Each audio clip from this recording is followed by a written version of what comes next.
l'édifice, en fait, on a des parties qui sont dédiées à la gestion, en fait, de la chambre épiscopale. On a des habitats, on a des bâtiments capitulaires, et puis au milieu se trouve, à Cavaillon notamment, le cloître.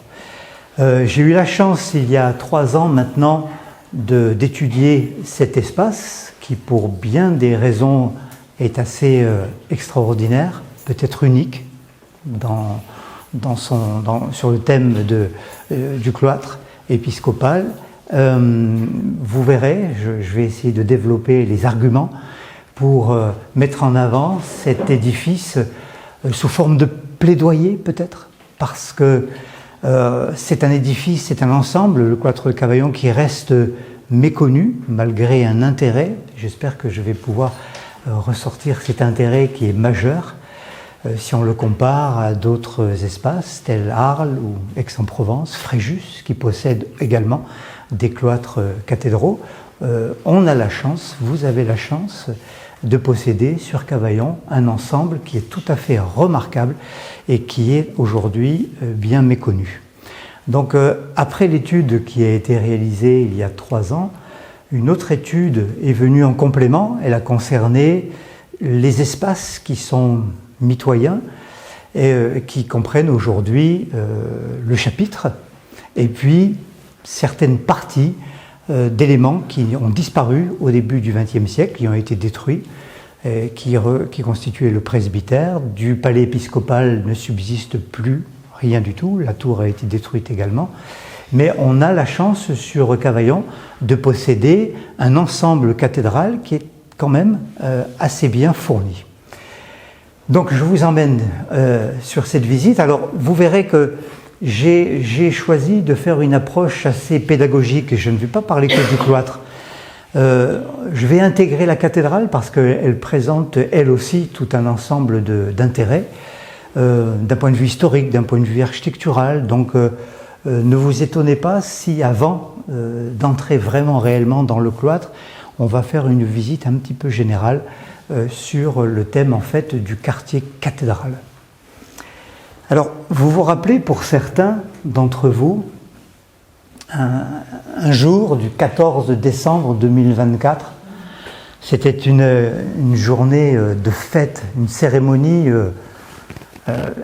intime, chaleureuse, émouvante aussi, parce qu'à l'occasion de cette cérémonie, on fêtait, on célébrait la fin des travaux qui avaient duré 4 ans. 4 ans de travaux dans la cathédrale de Cavaillon, c'était un événement. L'édifice était fermé, bien entendu, et donc le fait de marquer la réouverture de la cathédrale après les travaux dont je vais vous parler dans un instant, c'était un événement magnifique. C'était aussi l'occasion de témoigner la reconnaissance ou les reconnaissances envers la municipalité qui s'est investie financièrement, et pas seulement financièrement. Et donc, cette reconnaissance de la part de la communauté chrétienne, mais pas seulement chrétienne, de la part des citoyens de Cavaillon, de la part de la population, des habitants de la région qui étaient venus en nombre important. Donc, célébrer cet investissement, c'était vraiment quelque chose d'important. C'était aussi l'occasion de rendre hommage à toutes les entreprises qui ont œuvré sur ce dossier, depuis les plus grosses entreprises qui se sont attachées à la restauration du bâtiment, évidemment, des restaurations avec de très gros moyens techniques, jusqu'aux spécialistes de la dorure, par exemple. Donc, entre la très grosse entreprise, les très grosses entreprises, Mariani, Girard, pour ne pas les citer, jusqu'aux doreurs, eh bien, on a tout un panel d'entreprises qui sont intervenues pendant 4 ans. Et donc, cette journée-là a été l'occasion vraiment de célébrer tous ensemble dans la joie, vraiment, cette fin des travaux qui a abouti aujourd'hui à la réouverture de la cathédrale. On attend maintenant la réouverture du cloître pour les prochaines années. Donc, avec peut-être un moment un peu insistant sur la question de ce qui est le plus lisible quand on entre aujourd'hui dans la cathédrale de Cavaillon. Certes, les entreprises Mariani et Girard sont intervenus sur le gros œuvre, donc toutes ces restaurations, on ne les voit pas. Mais il ne faut pas oublier que les maçonneries ont été reprises, on a injecté des centaines de litres de lait de chaux pour consolider les maçonneries. Et quand on rentre aujourd'hui dans la cathédrale, ce qui se voit le plus aisément, ce sont ces décors, par exemple. Les décors qui ont été repris avec beaucoup de patience pendant une durée de 4 ans également. Donc un travail vraiment de fourmi qui a été réalisé par l'atelier Sinopia. Et je le nomme cet atelier parce que l'atelier Sinopia, vous en avez certainement entendu parler dans la presse dernièrement, vient de se voir attribuer la restauration de la Bastide de Paul Cézanne à Aix-en-Provence, au Jacques Bouffon. Et c'est l'atelier Sinopia qui est chargé de mettre en évidence et de restaurer les décors de Paul Cézanne. Donc vous voyez, une entreprise, une société de très très haut niveau qui est intervenue sur Cavaillon, et je pense que tout le monde peut en être fier. Alors, en parlant d'enduit, on rentre tout de suite dans le vif du sujet. Les travaux de nettoyage des élévations ont été l'occasion, à certains moments rares, très rares, de mettre en évidence des décors. Je ne sais pas si la photo est parlante, mais on voit des décors d'époque gothique, donc ils datent du XIIIe siècle, avec ce décor quadrillé. On pense peut-être à des décors de diamants qui auraient pu être réalisés au XIIIe siècle. Nous sommes ici dans la... Je vous en prie. Betty, je vous en prie. Nous sommes ici dans la chapelle Saint-Éloi qui conserve vraiment par chance extraordinaire des décors qui sont antérieurs à ceux que l'entreprise Sinopia a restaurés et qui vous rappelleront très certainement, les décors de la cathédrale de Cavaillon, vous rappelleront certainement les décors qui sont visibles aujourd'hui à Saint-Michel de Frigolet. Les décors de l'abbatiale de Saint-Michel de Frigolet datent de la même époque. Nous sommes ici en 1866, donc à quelques années près de la réalisation des décors de la cathédrale de Cavaillon. Ce sont des décors qui ont été réalisés à base de chaux et de cire. Ils sont très résistants, et donc c'est une explication qui permet de comprendre pourquoi ces décors ont traversé non pas les siècles mais les décennies, on va dire. Donc vous avez un exemple ici de décors couvrants tels qu'ils ont pu exister dans la cathédrale de Cavaillon, donc pour un ensemble polychrome tout à fait extraordinaire. Alors lorsqu'on parle de cloître, lorsqu'on parle de cathédrale, on parle avant tout d'un quartier, d'un ensemble de constructions. On a la chance de conserver à Cavaillon un plan qui date de 1840, qui a été réalisé au moment du déblaiement de l'Arc de Triomphe, donc le fameux arc tétrapile qui se trouve actuellement devant l'Office de tourisme. Et en 1840, le projet a été réalisé et d'abord proposé de déplacer cet arc pour dégager cet espace qu'il avait été quelque temps avant, au moment de la démolition du palais épiscopal et de sa tour qui se trouve dans ce quartier. Donc voilà à quoi ressemblait le quartier épiscopal ou le quartier cathédrale en 1840, avec bien sûr la cathédrale qui trône à l'est du site. Et puis à partir de ce secteur oriental, le cloître qui vient se coller contre la cathédrale, les bâtiments capitulaires qui sont aujourd'hui conservés, et puis tout un ensemble de bâtiments qui ont disparu au début du XXe siècle, donc presbytères, et puis un certain nombre de maisons qui étaient les résidences des chanoines. Les chanoines donc vivaient soit à l'intérieur de la clôture cathédrale ou alors à l'intérieur de la ville, puisque les chanoines n'étaient pas systématiquement des religieux, c'était des laïcs qui pouvaient donc être possesseurs de biens immobiliers et de vivre soit à l'intérieur de la ceinture cathédrale ou alors dans la ville même. Donc voilà à quoi ressemblait le groupe cathédrale en 1840. Donc regardez bien la position du cloître sur lequel on va insister un peu dans un instant. À l'origine, le cloître était compris entre la cathédrale, l'édifice majeur, et ici, au sud, une autre église, l'église Saint-Pierre, qui date du XIe siècle. J'y reviendrai dans un instant en détail. Voilà donc ce qui a attendu le quartier cathédral au début du XXe siècle, donc à savoir une démolition pratiquement complète des parties qui appartenaient au chapitre, notamment le presbytère qui occupait une assez grande surface à l'intérieur du quartier.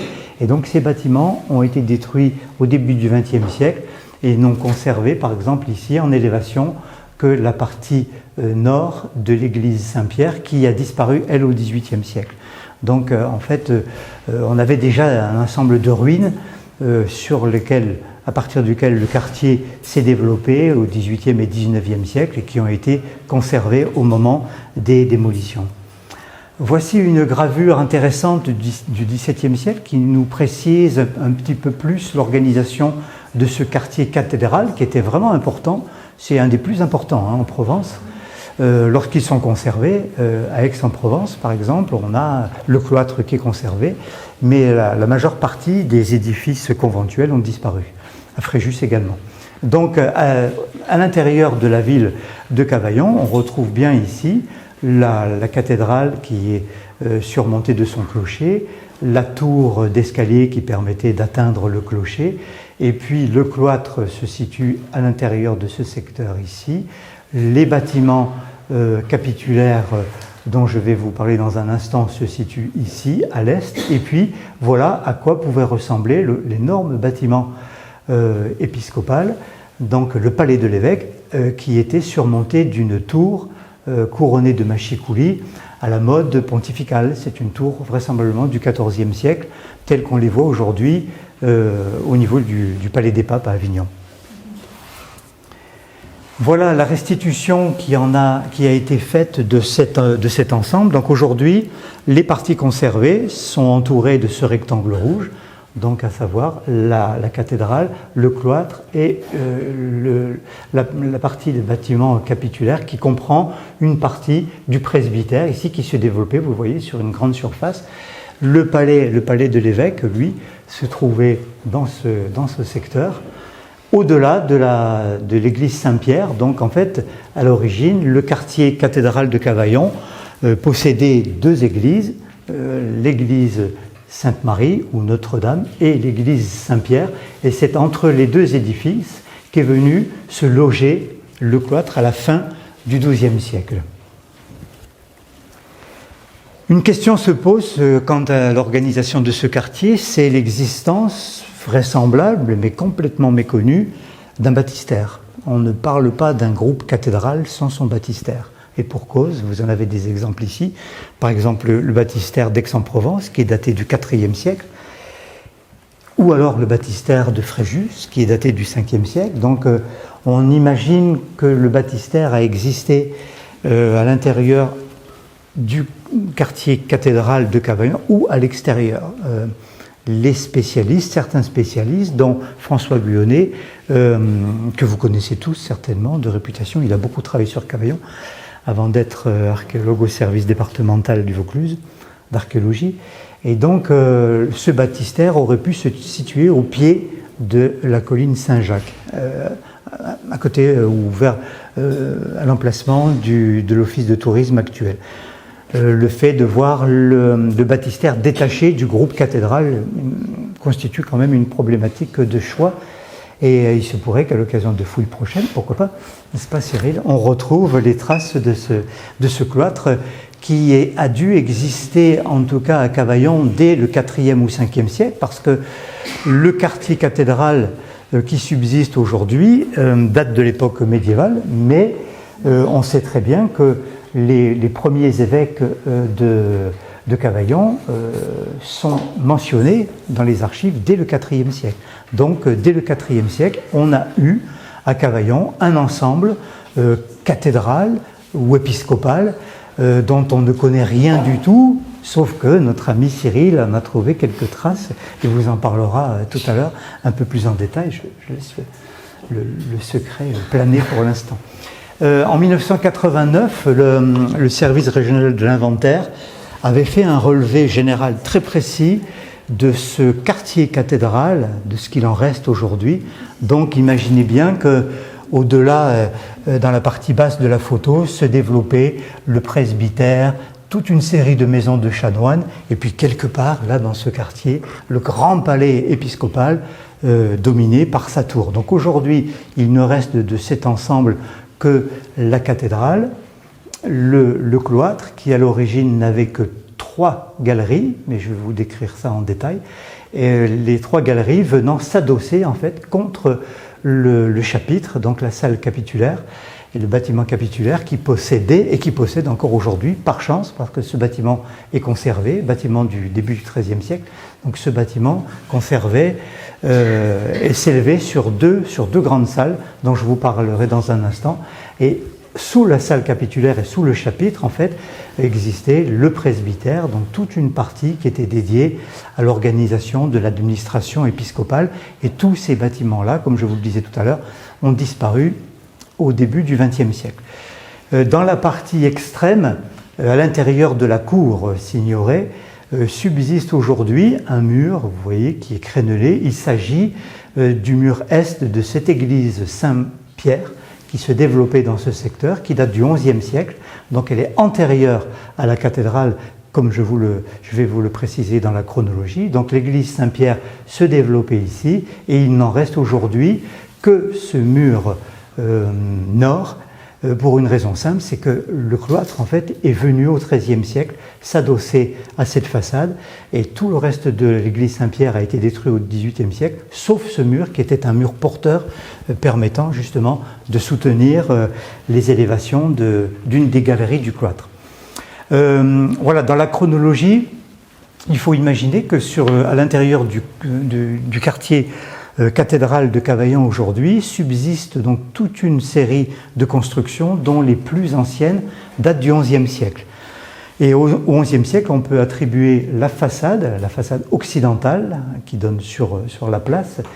Donc cette élévation date du XIe siècle, donc il faut imaginer que, évidemment, la grande cathédrale telle qu'on la connaît aujourd'hui et qui est construite à partir de 1175, entre 1175 et 1195, donc cette cathédrale-là, avec l'ensemble des constructions dont le cloître, est venue en fait remplacer un édifice plus ancien qui date du XIe siècle, et du XIe siècle appartenait également la chapelle Saint-Pierre. Donc on avait 2 modules très anciens qui eux-mêmes ont été construits sur des bâtiments qui pouvaient remonter à l'époque paléo-chrétienne. Aujourd'hui, à moins que Cyril nous apprenne qu'il a retrouvé le cœur de la cathédrale primitive. Et non, il est triste. Donc en fait, au XIe siècle, en fait, la reconstruction remplace un édifice peut-être du haut Moyen-Âge, peut-être un édifice d'époque paléo-chrétienne. En fait, on a une superposition qui est très intéressante et très riche de construction. Alors voilà le plan.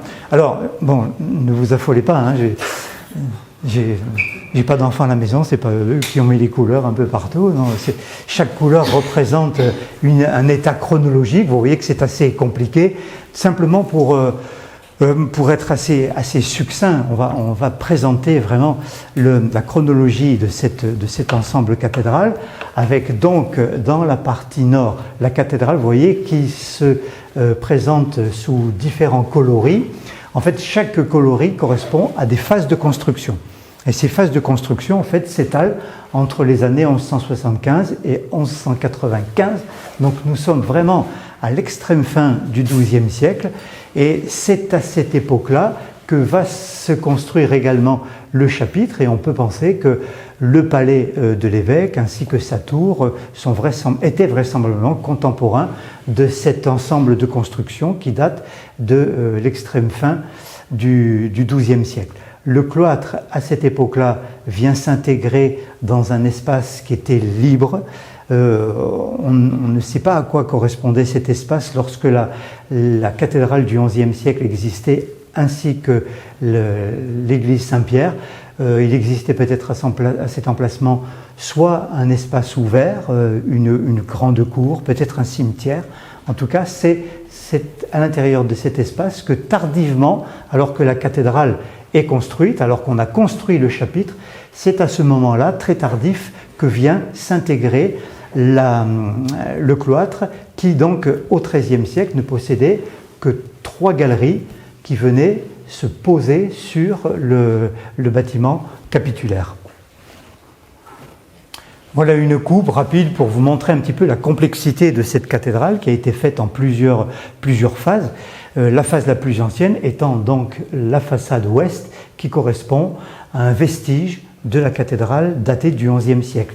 Et puis au-delà de la façade du XIe siècle, vous voyez toutes ces tranches colorées qui correspondent à des grandes phases de construction.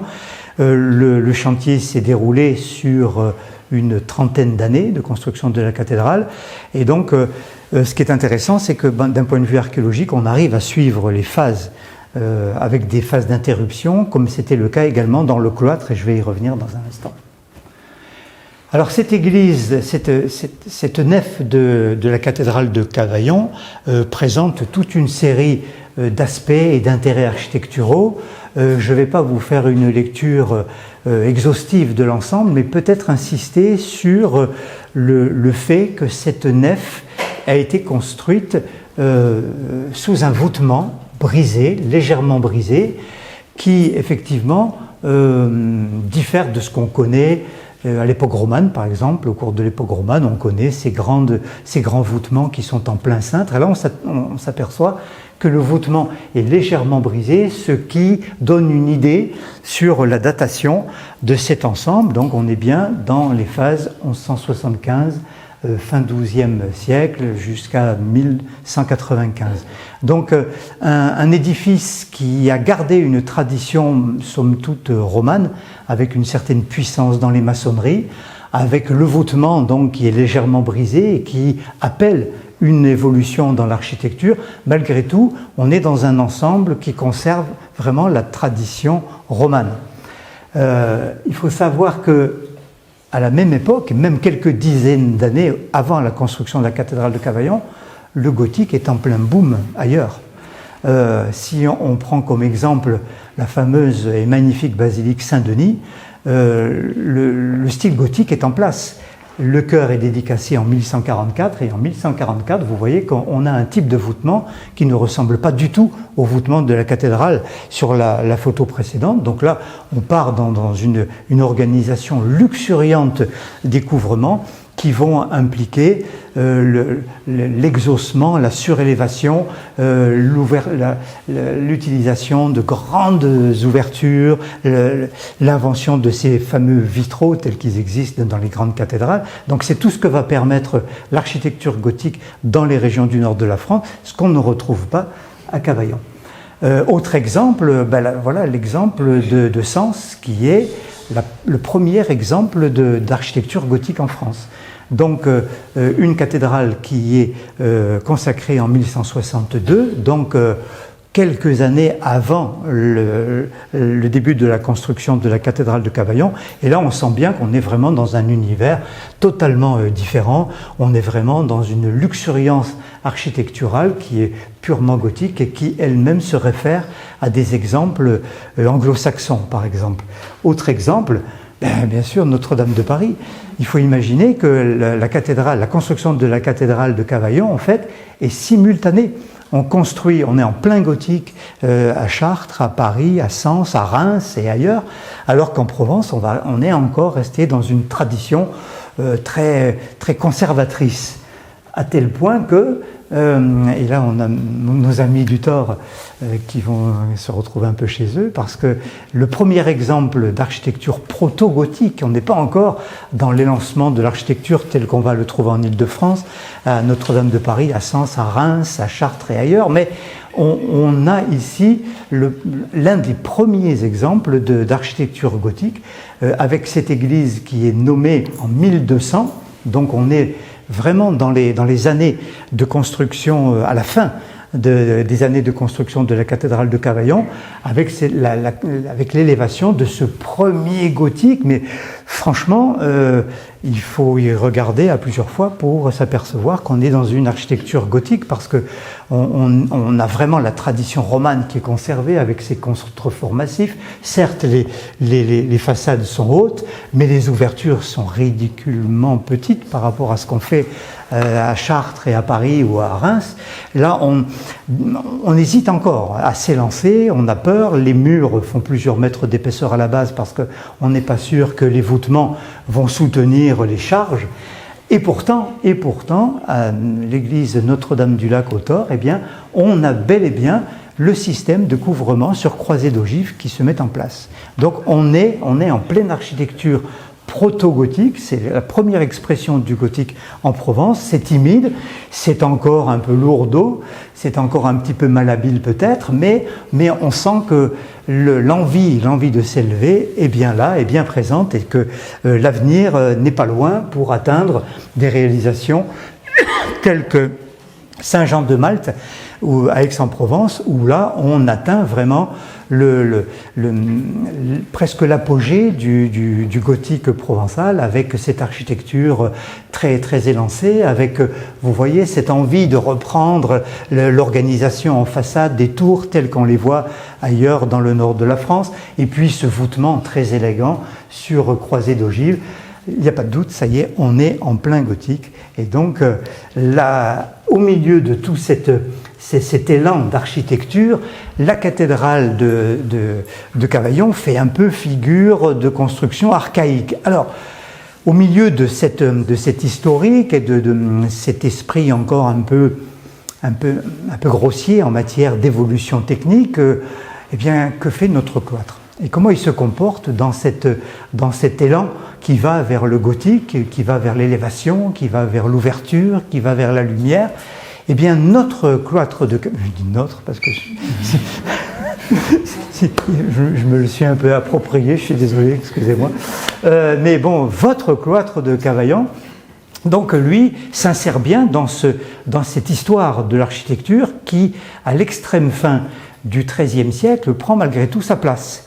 Mais vous voyez, dans des traditions qui sont absolument indéfendables, quoi. Le cloître de Cavaillon résiste, il conserve les règles que les bâtisseurs du Moyen-Âge conservent depuis l'Antiquité. Donc on conserve les cintres, les pleins cintres, les cercles parfaits, on conserve vraiment en matière de sculpture le choix des motifs végétaux empruntés à l'Antiquité toujours. Donc vous voyez, ce cloître à première vue, c'est un bon cloître roman. Voilà, c'est un bon cloître roman, pas grand-chose de gothique, et pourtant nous sommes ici dans des phases tardives du XIIe siècle. La cathédrale est en phase d'achèvement. Donc en fait, on sait qu'ailleurs, à Paris, on sait qu'à Chartres, on sait qu'à Reims, les cloîtres ont opté pour des arcs franchement brisés. Ils s'élèvent sur plusieurs niveaux, les cloîtres. On a des ouvertures au niveau des arcades qui sont très très espacées. L'intérêt, malgré tout, ici à Cavaillon, c'est de voir cet acharnement à vouloir conserver le style traditionnel, le style roman, tardif, on l'appelle romano-gothique, c'est pas très beau, on sent qu'il y a quelques évolutions, mais on a du mal quand même à se détacher de notre bon roman du XIIe siècle. Alors, comme je vous le disais tout à l'heure, il faut imaginer que le cloître qui se trouve ici, donc vient s'insérer au moment de sa construction entre deux bâtiments qui préexistent, donc avec les vestiges de la façade de la cathédrale du XIe siècle, et puis à l'autre extrémité ici, une église Saint-Pierre dont il ne subsiste pas grand-chose, mais qui a été essentielle au moment de la construction du cloître, qui est venu en fait s'imbriquer à l'intérieur d'un ensemble qui était en place. Donc lorsqu'on décide de construire le cloître à l'intérieur d'une cour ou d'un cimetière, un espace vide, la cathédrale est déjà construite, on a pratiquement terminé la construction de tous les bâtiments capitulaires, ici dans la partie orientale, et puis ici existait au XIIe siècle l'église Saint-Pierre. Donc en fait, cet espace-là ne demandait qu'à être loti, et c'est à l'intérieur de cet espace qu'on a décidé de loger le cloître. De cette église Saint-Pierre du XIe siècle ne subsiste pas grand-chose, sauf le mur que vous voyez en second plan. Donc c'était un mur rectiligne, droit, de 65 cm d'épaisseur, qui dans un second temps, au XIIe siècle, a été renforcé à une époque où la charpente qu'on a choisie pour couvrir l'église primitive, la charpente a été remplacée par un couvrement voûté. C'est un principe qu'on connaît très bien au Thor, à Touzon et dans tant d'autres édifices. Donc en fait, l'édifice primitif a nécessité d'être renforcé considérablement et on vient adosser au mur du XIe siècle qu'on voit à l'intérieur des arcatures, on vient adosser en fait ces piles sur lesquelles en fait venait reposer le voûtement. Et de l'autre côté, donc sur le mur sud, évidemment, le voûtement retombait sur l'autre mur qui a disparu. Le chœur a disparu également, peut-être qu'on le retrouverait, on en parlait tout à l'heure, peut-être dans les caves de l'école, il se pourrait qu'éventuellement le tracé du chœur soit visible. Donc voilà pour ce qu'il est de l'implantation et la mise en place de ce cloître au XIIe siècle. Donc la cathédrale existe, le bâtiment capitulaire existe également, l'église Saint-Pierre existe également, et on vient donc utiliser cet espace qui est restreint pour construire ce cloître qui, de façon assez étonnante, n'avait à l'origine que 3 galeries.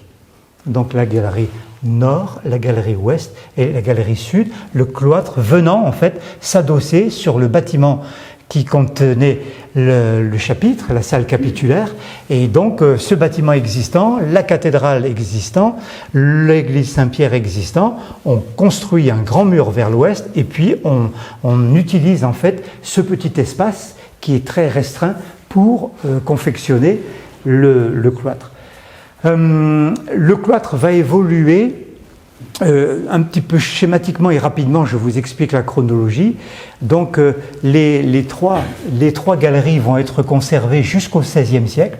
Au XIVe siècle, les galeries qui étaient à l'origine couvertes certainement de plafonds en bois, donc les plafonds sont détruits. Au XIVe siècle, on vient construire un voûtement, comme on le verra dans un instant, un voûtement, et au niveau des croisées des galeries, on a des voûtements sur des croisées d'ogives. Donc là, on est au XIVe siècle, on est en pleine époque pontificale, on va retrouver les caractéristiques vraiment de la sculpture pontificale avignonnaise, et donc qui vient s'intégrer ici dans le cloître de Cavaillon avant une transformation radicale. C'est l'adjonction d'une 4e galerie qui va nécessiter la destruction d'une partie de l'ensemble capitulaire.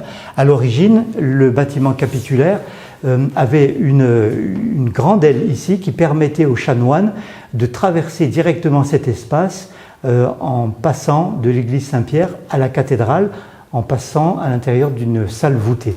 Et donc au XVIe siècle, cette salle voûtée d'époque médiévale est détruite. On vient en sous-œuvre mettre en place, en sous-œuvre, c'est-à-dire qu'on perce la façade et on crée des arcades pour créer justement les mêmes ouvertures que dans le cloître du XIIe siècle. Donc au XVIe siècle, le cloître est achevé et il possède, comme tous les cloîtres, 4 galeries. La galerie la plus ancienne, c'est la galerie ouest. Alors, je ne vais pas vous déchiffrer tous les détails architecturaux parce qu'on en aurait pour 12 heures, si vous ne me connaissez pas, je suis capable. Donc, en fait, on va aller assez rapidement pour vous indiquer les caractéristiques, justement, de ces différentes galeries. La première galerie, dans les archives, qu'on ne connaît pas, mais les archives, on les voit sur le terrain. En fait, on voit très bien, en étudiant les galeries du cloître, que la première galerie à avoir été construite, c'est la galerie ouest, et puis une interruption. L'interruption a duré, je ne sais pas, plusieurs semaines, peut-être des années, et le chantier a repris, vous verrez, dans des conditions un petit peu difficiles. Donc, la galerie la plus ancienne, encore une fois, nous sommes ici à l'extrême fin du XIIe siècle. Donc n'oublie pas, le gothique ailleurs est en pleine révolution. On construit, on élève, on surmonte. On construit la cathédrale de Beauvais avec la nef à 52 mètres de hauteur qui s'effondre parce qu'il y a un moment, il ne faut pas non plus trop rigoler, quoi. Le gothique c'est bien beau, mais l'élévation a ses limites aussi. comme nous, comme tout le monde. Donc voici la première galerie ouest, encore une fois, un bon gothique. On se croirait presque à Saint-Pierre-de-Montmajour avec ses colonnes galbées, rondes, circulaires ou vaguement octogonales, ces chapiteaux à feuilles d'acanthe, mais très très rustiques, qui renvoient presque à l'architecture romane du Xe, XIe siècle. Et pourtant, on est à la fin du XIIe, mais non, rien à faire. On est à Cavaillon, et nous, à Cavaillon, les traditions, on les défend. Bon, c'est comme ça. Regardez l'allure du chapiteau, franchement. Vous connaissez bien Saint-Pierre-de-Montmajour, avec sa superbe chapelle qui date du XIe siècle. Donc, on est vraiment en pleine architecture romane traditionnelle. Bien voilà ce qu'à Cavaillon, on est capable de faire dans cet esprit de conservation presque outrancier. Donc un décor à l'antique, hein, vous remarquerez, évidemment les décors ont souffert des années et de l'usure des ans, mais on sent bien qu'on a un décor d'acanthe qu'on va retrouver dans les monuments antiques. Donc entre l'Antiquité et la fin du XIIe siècle, eh bien, on sent que les choses n'ont pas tellement évolué. Voilà. Alors, voilà les traces archéologiques, peut-être les photos sont très très petites, mais pour vous indiquer à quel détail on se fie pour dire que au moment d'un chantier, on a une interruption dans le programme. On voit très bien latéralement, dans l'angle du cloître, que, regardez, on a des alignements de pierres qui viennent en relief, qui nous montrent bien qu'on a affaire en fait à un chaînage en attente. C'est-à-dire qu'on construit des pierres en sachant qu'un jour, on va y revenir et qu'on laisse ces pierres un petit peu en l'état et les maçons, plus tard, viendront s'accrocher sur cette élévation-là. Le problème, c'est que les maçons sont partis à l'extrémité et quand ils sont arrivés contre les pierres, ils ont vu qu'il y avait un décalage, quoi. Maurice, tu as fait une belle connerie encore, hein. Bon. Et la même connerie, mais on va le retrouver ici au niveau du pilier dans la galerie nord où on a un décalage de 5 cm avec une fissure incroyable. On s'aperçoit qu'au moment de la construction de l'aile dans le deuxième chantier, de la même façon, on commence à l'extrémité et quand on arrive au contact de la galerie qui est en place, ça ne marche pas bien. Donc voilà, c'est ce genre de détail qui pour nous, c'est anecdotique, mais c'est extrêmement intéressant. Et puis c'est jouissif de voir comment les gens se sont pris la tête certainement pour venir se raccrocher. Ici, par exemple, au niveau des arcs, autre détail, on s'aperçoit que la base des arcs a été construite avec un matériau calcaire très clair. C'est pas le même qu'on va prendre dans l'autre chantier.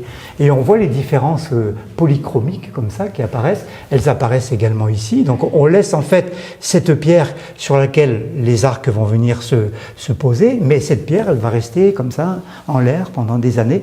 Et puis c'est plus tard qu'on va venir s'accrocher. Donc tout ça pour vous expliquer sur quel type d'archives archéologiques on doit se fier quand on n'a pas de texte. L'étude de ces galeries est toujours l'occasion de faire un travail de relevé. Donc voici le travail qui a été réalisé pour dessiner l'ensemble de ces pierres en attendant les restaurations. Donc en fait c'est un reportage archéologique qu'on est obligé de faire. Donc, et qui est un travail très très intéressant bien sûr. Autre univers, nous sommes maintenant dans les galeries latérales, les galeries latérales est, où on s'aperçoit... non, pardon, je mélange un petit peu les choses. On va rester dans la galerie ouest pour vous parler de ce fameux couvrement. Je vous disais tout à l'heure qu'à l'origine, cette galerie était couverte d'un plafond en bois et en pierre, très certainement, alors que vous voyez qu'aujourd'hui, on a affaire à des voûtements qui sont plus tardifs, ils datent de l'époque pontificale du XIVe siècle. Donc à quoi pouvait ressembler le plafond des galeries à l'origine? Vous avez un exemple magnifique, pas loin d'ici, c'est Aix. Le cloître d'Aix-en-Provence est contemporain du cloître de Cavaillon. Les constructeurs ont peut-être même été les mêmes. Donc ils se sont peut-être échangés les chantiers, mais on est vraiment dans une phase de construction simultanée. Donc à Aix-en-Provence, les galeries conservent encore leur plafond de bois très simple, porté par des poutres. Le plafond a pu être plus sophistiqué, comme c'est le cas à Fréjus, mais ça, on n'en a aucune trace archéologique, donc on ne pourra rien affirmer, mais à Fréjus, on a un plafond en bois avec des décors dans les loges. Tous les bois étaient destinés à être peints avec des représentations d'animaux fantastiques issus du bestiaire médiéval qu'on connaît bien, notamment à Avignon, dans l'ère avignonnaise. Mais ce qui est intéressant, c'est qu'ici, ce bestiaire est utilisé sur des bois et pour recouvrir les galeries du cloître. Autre exemple que vous connaissez tous, il s'agit d'Arles. Arles, on a choisi pour les voûtements, pour les couvrements, non pas les planchers, mais le couvrement. Donc on est ici de la même façon, à l'extrême fin du XIIe siècle. Donc Arles, Aix et Cavaillon sont vraiment des sœurs jumelles. Les cloîtres sont construits au même moment. Voilà, et puis au XIVe siècle, donc, changement complet, on détruit les couvrements, les plafonds de bois, qu'on juge peut-être inesthétiques au XIVe siècle, à un moment où, alors là, franchement, le gothique pontifical, on sait faire. À Avignon, les livrées cardinalistes, les palais, à Villeneuve-les-Avignon, donc on sait faire. Et puisqu'on a de l'argent à Cavaillon, eh bien, on ne se prive pas et on va voûter les 3 galeries. Au XIVe siècle, on a toujours 3 galeries.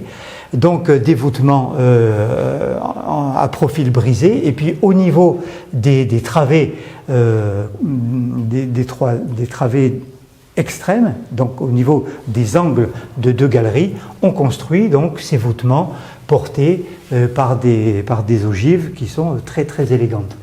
Voilà, l'autre, on était au sud, on est maintenant au nord, et vous voyez que de la même façon, les voûtements des galeries sont interrompus au niveau de croisées d'ogives qui sont tout à fait magnifiques. La porte, elle, est une communication tardive du XVIIe siècle qui permettait, à partir du cloître, d'entrer dans des chapelles latérales. Ça va au niveau du timing ? Tu me dis, hein. Je te dis. À l'intérieur de la galerie ouest, d'autres aménagements très intéressants auxquels il faudra réfléchir au moment des restaurations pour éventuellement les restituer, puisqu'on a cette porte-là qui a été percée au XXe siècle et qui a détruit une très belle ouverture qui appartient à un enfeu. Un enfeu, c'est une niche funéraire. Donc il faut imaginer à l'intérieur de ces niches funéraires, et avant la construction du grand portail, donc des niches dans lesquelles on pouvait placer des sarcophages, des cénotaphes ou peut-être des reliques tout simplement. Donc en tout cas, une architecture, vous voyez, qui depuis la fin du XIIe, le XIVe siècle, a traversé les siècles avec au XVe siècle la création de ces niches funéraires.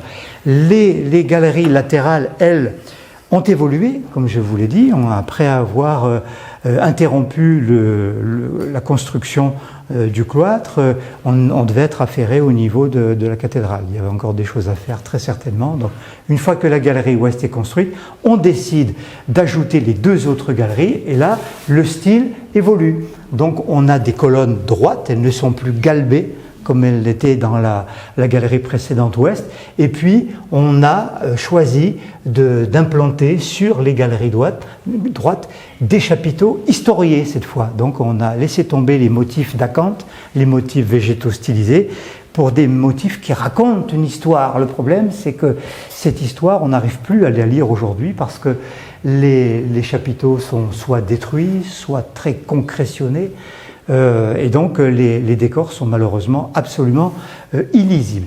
Des essais ont été faits de nettoyage au laser, c'est pas tout à fait concluant, mais je pense que le jour où la restauration du cloître sera faite, je pense que... J'insiste, hein, si des fois parmi vous il y avait quelques richissimes... plus tard. Bon. Donc voilà, des chapiteaux historiés qui devraient, après restauration, après nettoyage, livrer donc des scènes de la vie du Christ très certainement.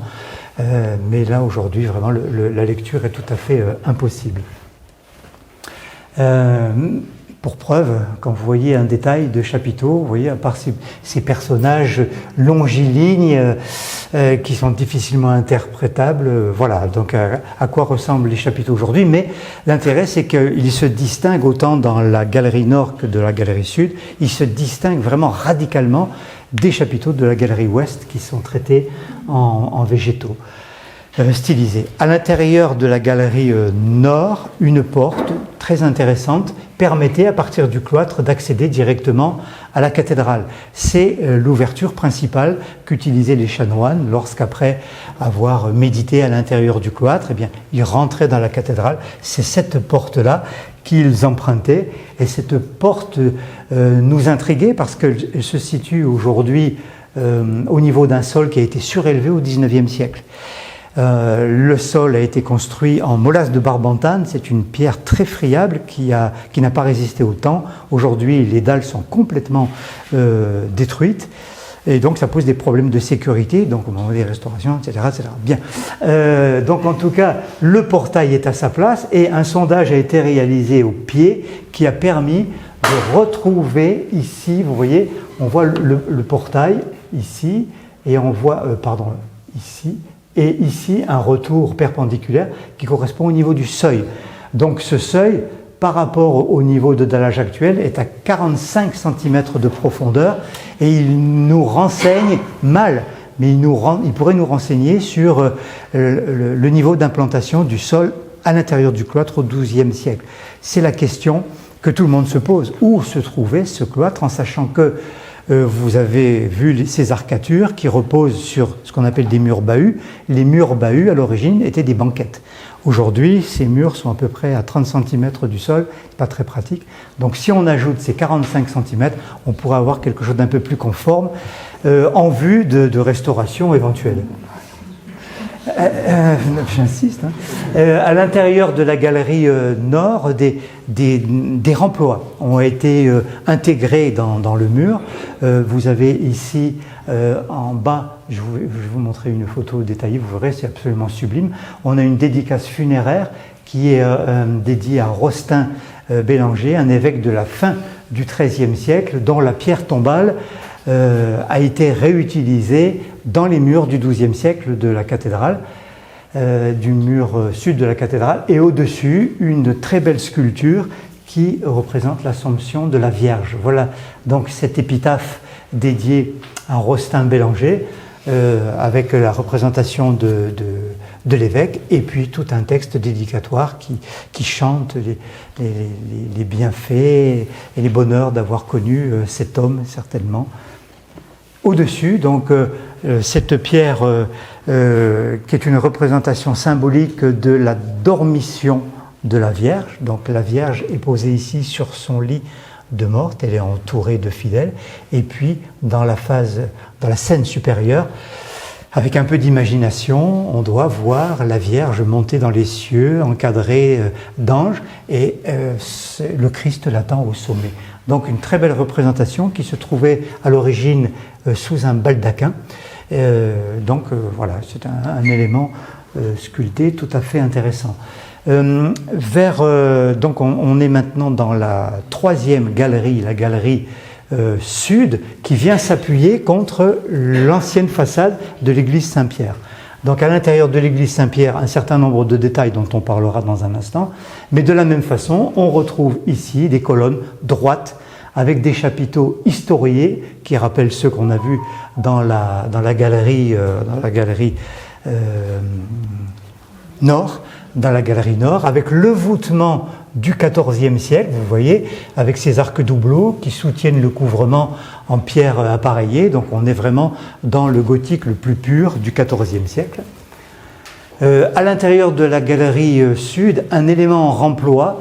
Alors c'est un témoignage en fait, vraisemblablement provenant de l'église du XIe siècle, avec un décor d'entrelacs qui est tout à fait caractéristique de l'époque romane ou du Haut Moyen-Âge.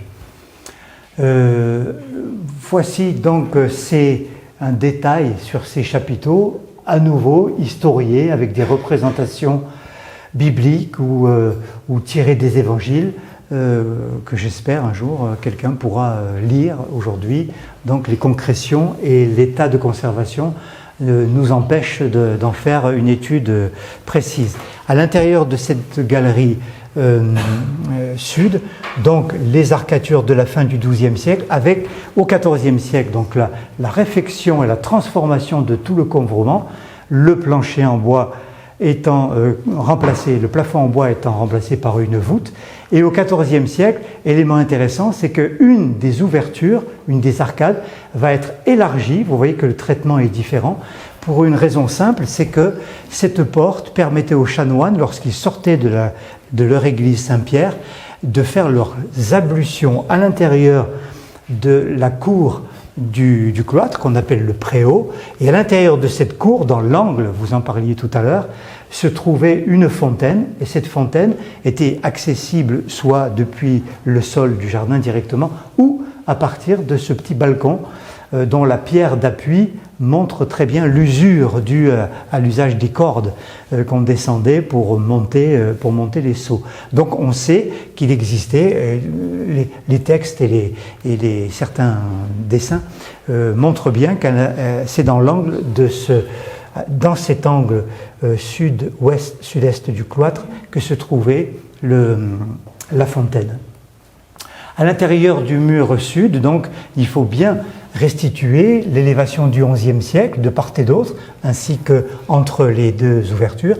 Et dans le parement du XIe siècle de l'église Saint-Pierre, à nouveau, on retrouve deux grandes ouvertures d'en feu, donc ces grandes niches funéraires qui pouvaient contenir des reliques, des sarcophages, des cénotaphes, des sculptures peut-être, avec des décors très intéressants au niveau des profils. Ce sont des profils à gros boudins, tels qu'on les trouve au XVe siècle, et on a encore une fois des éléments de datation dans la région, notamment à Aix-en-Provence, dans le couvent des Augustins, où on voit vraiment ces reliefs qui sont très profonds, et donc et qui nous indiquent, qui nous donnent une idée de la datation des enfeux dans le cloître de Cavaillon. À l'intérieur des voûtements, lorsqu'on se promène, soit dans la galerie sud, soit dans la galerie nord, on chemine vers le bâtiment capitulaire qui se trouve ici, donc on est à l'est, et on voit qu'au niveau du voûtement, on a des perturbations qui apparaissent. Ces perturbations, elles sont liées en fait au moment où on décide de créer une quatrième galerie. La quatrième galerie est construite au XVIe siècle, et d'un point de vue pédagogique, c'est en ça que je trouve que le cloître de Cavaillon est magnifique, parce que d'un seul coup d'œil, en fait, entre l'architecture du XIIe et celle du XVIe siècle, on a des tas de détails qui apparaissent. Regardez par exemple le type de construction au XVIe siècle, qui est choisi par les maçons. Donc on arrête les lits de pierre parfaitement ascisés. Là, on utilise des moellons grossiers, et plus c'est grossier, à la limite, mieux c'est. Tout ça étant destiné à être recouvert d'un enduit. Donc au XVIe siècle, on ne se gêne pas, et on voit là à nouveau la transformation. Et regardez le mur de fond, traité aussi en moellon. Donc la bonne époque moderne, avec peut-être une évolution aussi dans la lecture de l'architecture. À l'intérieur de la galerie Est, donc nous sommes dans l'ancien bâtiment capitulaire. Vous vous rappelez que le chapitre se développait jusqu'ici, et quand on construit cette galerie, on vient percer en sous-œuvre, on vient carrément détruire toute la partie inférieure de la façade médiévale pour y mettre des arcades avec des ouvertures et des chapiteaux, des colonnes au traitement, alors là pour le coup complètement différent. On est au XVIe siècle, on arrête les décors, on n'a plus besoin d'historier les chapiteaux, on n'a plus besoin de les sculpter d'acanthes stylisés. En fait, au XVIe siècle, on choisit vraiment quelque chose qui est beaucoup plus raide. Et puis peut-être un détail sur le voûtement et la construction. Alors regardez la différence entre les constructions de la fin du XIIIe siècle, donc nous sommes dans le bâtiment du chapitre, et au-dessus la reprise du XVIe siècle. Donc vraiment, là, pour se tromper, il faut le faire exprès presque. Donc vous voyez le type d'architecture au XVIe siècle, les voûtements qui sont vraiment très grossiers, très rustiques. Nous sommes ici à l'intérieur de cette fameuse salle qui reliait la chapelle Saint-Pierre à la cathédrale. Et on voit très bien dans l'élévation, donc on voit très bien ces gros moellons de pierre qui sont superbement taillés. Et à partir de ce niveau, on voit une assise plus fine. Elle correspond en fait au départ de l'arc. Donc un passage voûté qui permettait aux chanoines de traverser le cloître à l'époque médiévale pour aller de la chapelle Saint-Pierre à la cathédrale. À l'intérieur de cette galerie est, une porte ouvre vers l'Aula Capituli, donc la salle du chapitre, donc le capitulaire. Et donc quelques mots sur cette salle du chapitre qui est conservée aujourd'hui. Donc c'est un édifice qui s'élève sur 2 niveaux. Nous sommes ici au niveau supérieur et au XVe siècle, on a décidé de construire un niveau intermédiaire avec ce plancher qui est bâti à partir d'une chape de chaux à l'origine. Donc cette salle était beaucoup plus haute, comme on va le voir sur les relevés dans un instant. Donc voilà, cette grande salle capitulaire s'ouvrait à l'ouest, donc à l'étage, par l'intermédiaire d'une baie géminée de toute beauté, avec un joli chapiteau à décor de feuilles d'acanthe. Le sol intermédiaire date du XVe siècle, donc la grande salle capitulaire a été à un moment divisée en 2, et c'est à l'occasion d'un sondage qu'a été retrouvé ici un plafond de décor moulé en plâtre, très rare, une réalisation très rare. On en trouve certains exemples à l'Île-sur-Sorgue. Et donc cette salle capitulaire, en fait, au XVe siècle, a connu une restauration qui laisse augurer là aussi des découvertes absolument somptueuses, parce que là il s'agit d'un sondage, mais le jour où le plafond qui date du XIXe siècle sera déposé, en fait, tout le plafond du XVe siècle va apparaître. Ça va être une somptuosité somptueuse. Si, c'est français. Voilà. Alors voilà, vite fait, une coupe sur l'organisation de cette grande salle du chapitre. Donc à l'origine, elle était composée de 2 salles, une salle basse, un plancher, et au-dessus, la grande salle, la salle haute, qui était animée d'arcatures aveugles. Donc des arcatures aveugles, ce sont des arcs, en fait, qui sont engravés dans les murs. Donc on voit très bien une profondeur, en fait, entre les arcs et les murs. C'est de la décoration pure. Et donc c'est ainsi que se présentait la salle du chapitre au XIIIe siècle. J'en ai bientôt terminé. Et pour revenir et terminer, j'espère, dans l'aile du XVIe siècle, une vue sur ces colonnes avec ces arcatures, vous voyez, qui n'ont plus rien à voir avec ce qu'on faisait à la fin du XIIe siècle. Malgré tout, on essaye d'imiter. Vous voyez ces arcs qui retombent comme ça en pointe sur des écoinçons. On essaye de s'inspirer, mais franchement, pour les colonnes et les chapiteaux, alors là, on est vraiment dans un autre monde. Voilà ce fameux mur bahut, vous voyez, aujourd'hui, 35 cm de hauteur. À l'origine, il faut imaginer entre 70 et 80 cm de hauteur, d'où la question de la situation du sol.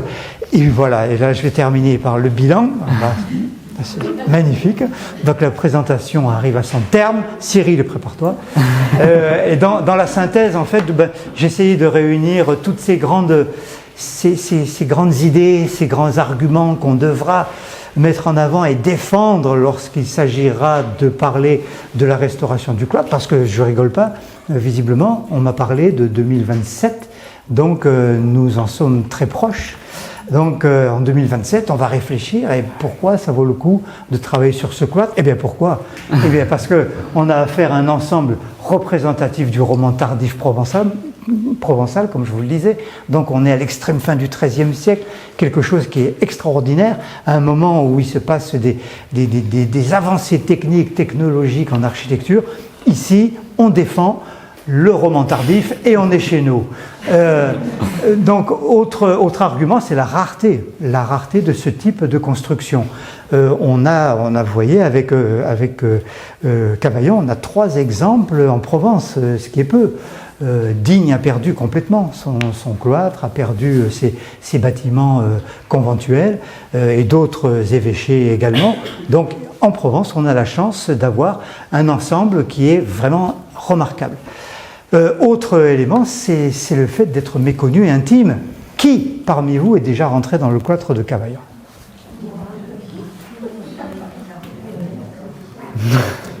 Tu as compté? La moitié. La moitié, 50%. 50% des Provençaux ne connaissent pas le cloître de Cavaillon. C'est un grand malheur. Il faut que ça cesse. Et ça cessera. Autre élément remarquable, c'est, vous l'avez compris, l'association, le binôme entre la cathédrale et le cloître, l'église Saint-Pierre, comment tout ça s'imbrique dans une histoire qui est tout à fait fabuleuse, quoi. C'est un vrai livre d'histoire, cette affaire. Autre élément, c'est à Cavaillon, vous avez l'un des quartiers cathédraux les mieux conservés en France. La plupart des ensembles cathédraux, regardez Notre-Dame de Paris, où est le cloître? Où est la salle du chapitre à Notre-Dame de Paris? À Reims non plus. Bon, eh bien, à Cavaillon, on les a. C'est quand même bien. Ensuite, ce qui est très intéressant, c'est la pédagogie.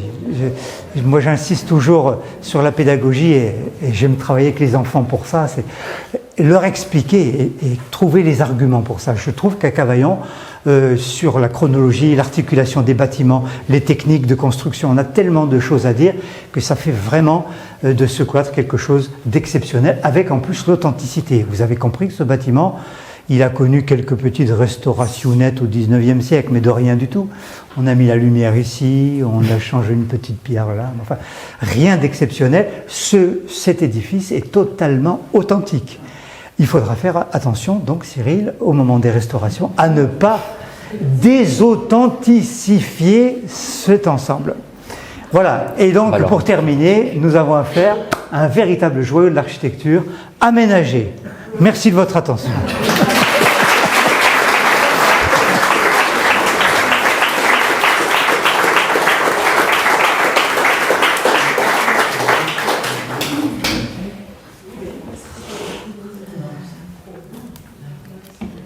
Je ne sais pas si vous avez des questions ou On le fait à la fin. On le fait à la fin. Ouais. Ok. Retenez vos questions. Et des simples. Hein. Merci Christian pour la belle présentation. Et donc on va enchaîner donc sur les fouilles qui ont eu lieu donc juste en avant de ce qui est l'entrée au cloître normalement. Alors petite précision, oui, c'est un malheur pour l'instant, on ne peut plus entrer dans le cloître. Mais donc ça devrait revenir, on l'espère, en 2027 avec des restaurations et donc de nouvelles découvertes à faire à ce moment-là. Donc je vais prendre la suite de M. Markiewicz et pour vous parler donc de ce secteur que vous avez ici en photogrammétrie, donc en orthophoto, donc vue zénitale, donc de ce qui a été fait dans le cadre des travaux de restauration aussi, d'amélioration, qui ont lieu tout autour de la cathédrale et qui vont reprendre l'ensemble des places. Donc, pour reprendre depuis le début de cette intervention qui a lieu en ce moment, donc le déclenchement de la fouille qui a eu lieu ici, elle date donc du 4 avril 2025 où, par mégarde, un péliste, en décapant la route, a révélé l'existence d'un sarcophage dont il a arraché la dalle de couverture. Donc, premier sarcophage découvert ici. Bon, je vous ai mis une petite description. Donc, c'est une cuve rectangulaire avec des bords larges, dont une grande partie est faite dans un seul bloc. Il y a seulement en fait la paroi au nord de ce sarcophage qui est amovible, qui permettait de regarder à l'intérieur. Donc, on parle de cette paroi-là. Tout le reste est fait d'un seul bloc. Donc, c'est un type de sarcophage sur lequel on va revenir par la suite, mais qui est très très intéressant. Et Christian a glissé un petit mot tout à l'heure parce que ça va nous ramener à des temps très anciens de la cathédrale, de l'existence de la cathédrale. Donc ce sarcophage-là, c'est le plus beau qu'on a trouvé. Il est fait dans un calcaire qui est de très bonne qualité et il est décoré, vous allez le voir sur une photo ensuite, d'une petite croix incisée à faible profondeur juste sur la paroi est de ce sarcophage. Donc pour ces dimensions, je vous ai noté donc 2,15 m à l'extérieur, à l'intérieur 1,90 m, donc il est assez imposant.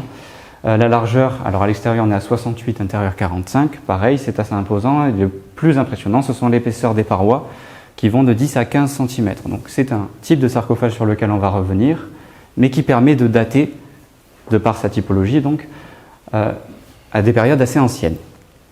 Donc pour vous montrer une photo un peu plus précise après le dégagement, donc on a cette paroi qui était connue par ailleurs, puisqu'on l'avait déjà vue dans des fouilles préventives qui ont précédé la restauration de la cathédrale. Le reste du sarcophage était lui inconnu. Et donc, bon, cette erreur du péliste nous a permis quand même de découvrir des choses assez intéressantes à l'intérieur, puisqu'on a découvert ces deux objets. Alors ces deux objets, ils sont précieux parce qu'ils nous permettent de dater le sarcophage. Alors l'objet le plus ancien, c'est ce verre. Donc c'est un verre qui date de l'Antiquité, il est du IVe siècle. C'est un type de verre du IVe siècle qui est très joli, il est très fin et il est décoré à l'intérieur de spirales que vous ne voyez pas ici, mais vous aurez l'occasion de le voir, j'espère, lors d'une exposition qui débutera donc en janvier et jusqu'en avril, où on va revenir sur l'ensemble des travaux qui ont été faits autour de la cathédrale et qui aura lieu ici, à l'espace Léon Colombier. Je vous invite donc à venir à vous renseigner d'ici janvier pour le début de cette exposition. Le deuxième objet, c'est cette urne. Alors une très belle urne, encore une fois, qui ici n'est pas nettoyée, mais qui est un type de céramique qu'on peut dater du VIe siècle. Donc globalement, vous comprendrez tous que ce sarcophage, cette inhumation, elle date donc du VIe siècle. Donc très intéressant parce que, on l'a évoqué tout à l'heure, la cathédrale telle qu'on la connaît, elle débute au XIe siècle, la forme qu'on lui connaît actuellement, elle est du XIIe siècle, mais il se trouve qu'on a des traces écrites aussi d'un édifice primitif. On a un évêché à Cavaillon depuis la fin de l'Antiquité, à l'époque paléochrétienne, et on peut remonter peut-être au IIIe siècle, plus assurément au IVe siècle, mais on n'avait aucune trace de ces éléments, d'éléments aussi anciens. Donc là, lors de ces fouilles, on a découvert ce sarcophage qui nous fait remonter donc au VIe siècle au moins, et vous le verrez par la suite, on a d'autres traces qui peuvent éventuellement indiquer la présence d'objets, d'éléments encore plus anciens. Donc on remonte vraiment au tout premier temps de cette cathédrale et de l'édification de ce complexe que Christian a largement présenté juste avant. Donc, en dehors de ce sarcophage, on a passé un peu de temps à fouiller tout cet endroit, et donc là vous avez une vue donc zénitale de la fouille que vous aviez vue en introduction, mais qui vous présente finalement un ensemble funéraire avec de très nombreux sarcophages. Alors vous pouvez vous amuser à les compter si vous les voyez tous, il y en a qui sont un peu moins perceptibles que d'autres, mais on arrive au total à 19 sarcophages sur cette zone-là. Et pour vous le dire par avance, on en a trouvé au moins un autre sur le parvis de la cathédrale et un second qu'on n'a pas pu dégager, mais qu'on a vu en coupe. Donc on est au total à plus de 20 sarcophages découverts autour de la cathédrale. C'est la place Cabassol, ça ? Non, c'est pas la place Cabassol. On est tout en haut de la place Cabassol, on est à la place Joseph Darbo. Vous êtes juste en avant, ce que je disais tout à l'heure, de l'entrée du cloître qui se trouve ici. Voilà. On va pouvoir y aller après sur le terrain si vous le souhaitez. Vous verrez plus directement. Donc, on a cet ensemble funéraire que vous comprendrez très bien avec les sépultures en pleine terre et avec ces nombreux sarcophages. Donc au total, je vous disais, 19 sarcophages sur cette zone-là, ce qui fait pas mal, et au total plus d'une vingtaine de sarcophages qui ont été trouvés. Donc quelques exemples un peu plus précis ici. Donc un sarcophage ouvert ici au niveau des pieds. Donc les pieds sont pour tous situés à l'est et la tête à l'ouest. Ici, on l'a ouvert au niveau de la tête avec un aménagement céphalique, qui sont des éléments qui nous permettent aussi de faire une typochronologie de ces sarcophages, qui sont très importants et très intéressants. Alors avec ici des sarcophages qu'on a eu la chance de pouvoir voir avec un seul individu à l'intérieur, parce que sur certains autres sarcophages, comme les deux que vous avez sur cette photo, il y a eu des réutilisations. Et souvent, on a replacé parfois plusieurs individus à l'intérieur par la suite. Donc tout ça pour vous dire que ces découvertes-là, elles nous ont permis de faire une petite chronologie sur laquelle on va revenir après. Alors, je ne résistais pas à l'idée de vous montrer ce sarcophage-là, parce qu'il est particulièrement intéressant. Sur ce sarcophage, qui est donc le 19e qu'on a trouvé, on a une cuve qui est faite donc de différentes dalles, qui sont posées de champ, donc c'est-à-dire à la verticale, et l'une de ces dalles est un beau remploi antique, que vous avez ici en détail, et je ne sais pas si vous voyez, vous avez une petite gravure sur cette pierre. Une petite gravure, des petites incisions qui forment des rectangles. Alors certains l'ont déjà vu, pour d'autres c'est la première fois, et donc cette dalle-là, c'est une dalle qui est antique et qui représente un jeu. Donc, alors, il y en a qui connaissent. Donc on a un jeu qui s'appelle le jeu du moulin, qui par la suite a pris le nom de jeu de la marelle, et qui est un jeu donc de l'Antiquité romaine, auquel on joue à deux, et donc on s'affronte face à face, et le but c'est de conquérir des moulins, comme son nom l'indique. Et ça existe encore, ça se joue encore, et on le trouve dans des boîtes de jeux pour enfants. Si vous voulez télécharger une application pour y jouer, c'est possible. Donc on y joue encore. Mais voilà, pour vous indiquer donc qu'on est sur une zone qui est habitée depuis très longtemps et qu'on retrouve des remplois antiques dans les cuves de sarcophages. Et c'est le cas ici avec ce beau remploi que vous aurez l'occasion aussi de voir lors de l'exposition. Alors je vous le disais, l'objectif c'était de faire une typochronologie. Parce que c'est un des éléments les plus importants pour ce chantier-là, c'est d'avoir une chronologie qui nous permet de comprendre des phases d'implantation. Vous l'aurez compris avec le cloître, on aime beaucoup les phases. Et en l'occurrence, on a une belle phase haut médiévale qui se dessine. Alors, pour revenir dans l'ordre, le premier sarcophage dont je vous parlais, c'est un type qu'on appelle rectangulaire large. Alors celui-ci, on a pu le dater donc, du VIe siècle, mais en réalité c'est un type de sarcophage qu'on peut dater, qui est utilisé entre le IIIe et le VIIe siècle. Alors nous, on est dans une zone qui globalement a l'air de se dessiner autour du VIe, VIIe siècle pour ces sarcophages. Mais il n'est pas impossible qu'on ait des sarcophages beaucoup plus vieux, qui se développent en fait sous l'actuelle cathédrale, et qui nous dessinent en fait une zone, une nécropole, de la première cathédrale de Cavaillon. Donc on ne sait pas la situer, donc oui, désolé, on ne peut pas la situer pour l'instant, mais on sait qu'elle est globalement située sous l'actuelle cathédrale qu'on peut voir, et peut-être qu'un jour on aura l'occasion de trouver en fondation l'édifice primitif. Pour les autres sarcophages, on a donc un type de sarcophage qu'on appelle anthropomorphe, donc qui globalement, c'est l'idée qu'on se fait d'un sarcophage. Vous regardez des sarcophages égyptiens, c'est l'exemple parfait d'un sarcophage anthropomorphe, c'est-à-dire qui prend la forme de l'être humain, de l'inhumation. Ces sarcophages-là, on est dans une phase chronologique qui va du XIe au XIVe siècle, avec un pic d'utilisation qui se fait au XIIe siècle. Et enfin, un dernier type qu'on peut voir ici, donc le coffrage ovale, donc qui est un type assez répandu sur la place que j'ai pu fouiller, avec ici une phase chronologique qui va du 9e au 11e siècle.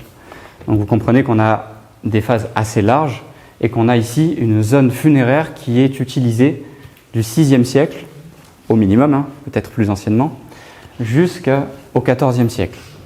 Alors plus exactement, on peut situer la fin des inhumations en sarcophage autour du 12e siècle.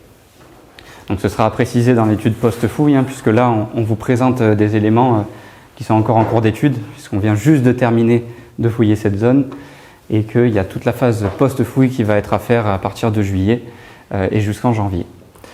Donc voilà pour vous donner une idée de la typochronologie, et on a eu la chance de pouvoir faire des prélèvements.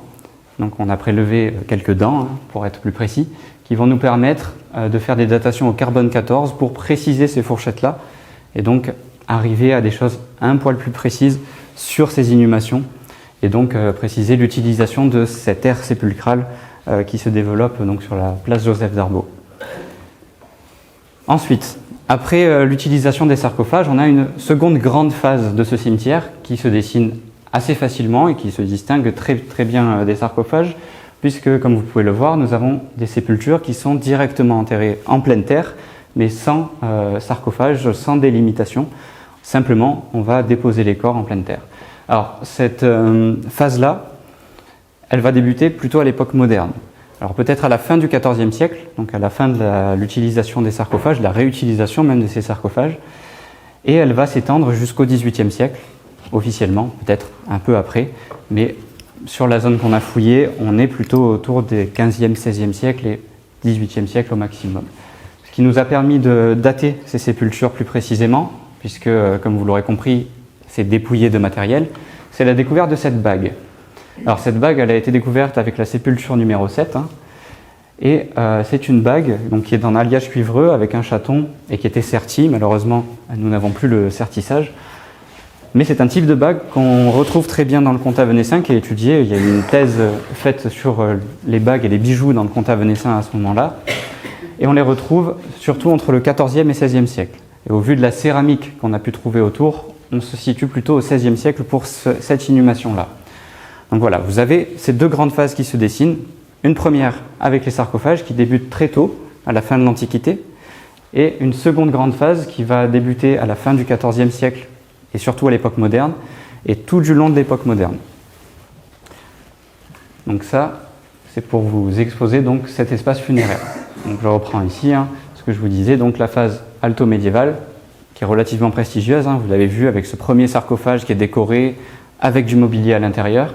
et qui va s'étendre donc du 6e au 12e siècle et sans doute jusqu'au 14e, et la réutilisation de l'époque moderne, donc principalement pour des inhumations en pleine terre et jusqu'à la fin du 18e siècle.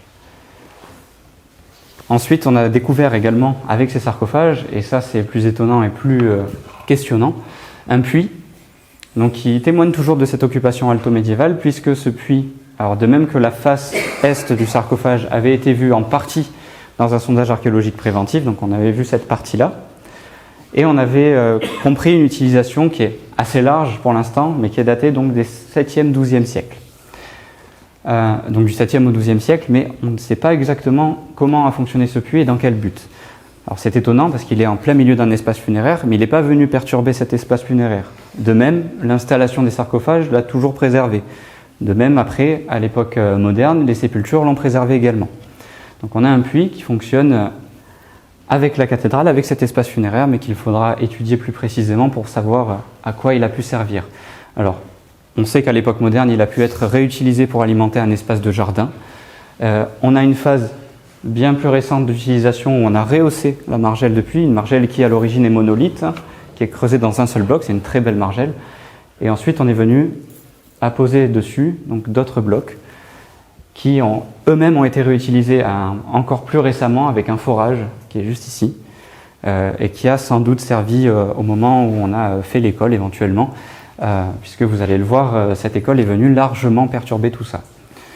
Donc voilà, ce puits questionne, il est très intéressant, il faudra prendre du temps pour l'étudier et pour essayer de comprendre son utilisation, peut-être en lien aussi avec la construction de la cathédrale, parce que c'est le cas, on retrouve dans certaines cathédrales, parfois même à l'intérieur même, des puits qui ont servi à l'édification de la cathédrale. Donc voilà, un puits très très intéressant ici. Alors toujours autour de ces aménagements, autres que le cimetière, on a plusieurs éléments de maçonnerie. On a une fosse de travail qui a été fouillée, qui est d'époque moderne, qui s'installe juste à côté du puits, vous la voyez ici. Le puits est juste là, un petit peu plus bas sur la photo.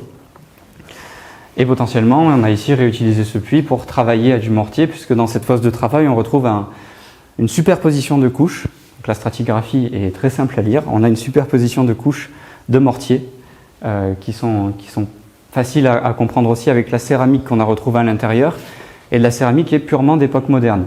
Donc on est entre le 16e et le 18e siècle. Donc on a réutilisé ici, pour des maçonneries, le puits et un espace de travail juste à côté. Un espace de travail qui par ailleurs est venu perturber certaines inhumations.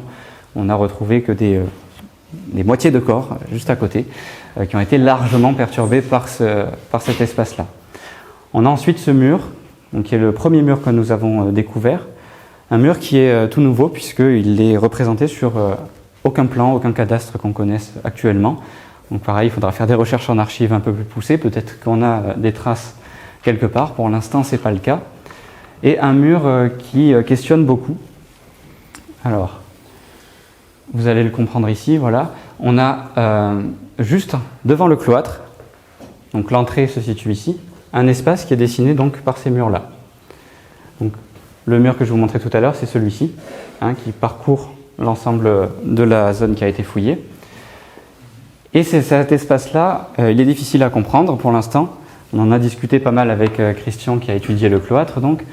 Mais on a potentiellement ici l'installation d'un édicule au cloître, donc une sorte de pièce qui précède l'entrée au cloître.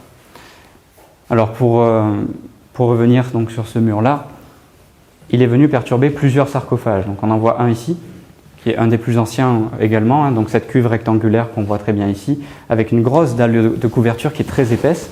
On voit ce mur qui vient couper ce sarcophage. Un autre qui est ici, donc on a la dalle de couverture, pareil, il est coupé par le mur. Encore un ici, on n'a qu'une dalle de couverture, de la même manière. Ensuite on en a un dernier, qui est tout à la fin ici, dont on le voit, il vient contre le mur, mourir contre ce mur, et pareil, le mur est venu perturber complètement l'inhumation. Donc on a une phase qui est postérieure à ces sépultures, à ces sarcophages-là.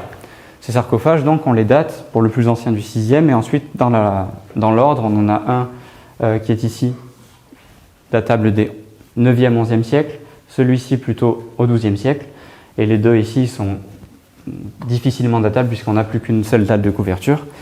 Donc vous comprenez qu'il est de toute façon postérieur au 12e siècle. Alors Christian en a parlé, le moment où le cloître est largement modifié, c'est ce moment où on va mettre en place les éléments gothiques.